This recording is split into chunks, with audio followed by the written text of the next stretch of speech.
সরকার প্রধানের উপরে আমরা বরাবরই আস্থাশীল ছিলাম। ডিসেম্বর 25 থেকে শুরু করে জুন 26-এর মধ্যে উনি যে ওয়াদা দিয়েছিলেন তার ভিতরেই নির্বাচনের তারিখ ঘোষণা করা হয়েছে। তারিখটা এক্স্যাক্টলি না, মাস আমরা জানি। আগে এপ্রিলের কথা বলেছিলেন, এখন ফেব্রুয়ারির কথা বলছেন। আমরা অন্তর্বর্তীকালীন সরকারের এই নির্বাচনের দিন তারিখ ঘোষণাটাকে আমরা স্বাগত জানাই এবং আমরা ওর ব্যাপারে আস্থাশীল। তবে আমাদের বেশ কিছু জায়গা আছে উদ্বিগ্ন হওয়ার মতো।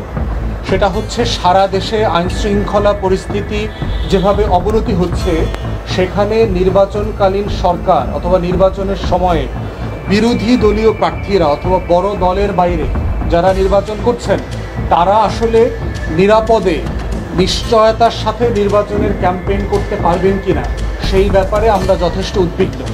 আমাদেরও যারা নির্বাচন করবার জন্য মাঠে আছেন, কাজ করছেন, আমরা প্রায় খবর পাচ্ছি এখনই ব্যানার ছিঁড়ে ফেলা, ফেস্টুন ছিঁড়ে ফেলা, পোস্টার ছিঁড়ে ফেলা, তারপর নেতাকর্মীদেরকে হুঁশিয়ার দেওয়া, ভয় দেখানো যে এরা কেন এলাকাতে ওই দল করে। এই পরিস্থিতিটা আরও নিয়ন্ত্রণের বাইরে চলে যাবে আগামী নভেম্বর ডিসেম্বরের দিকে।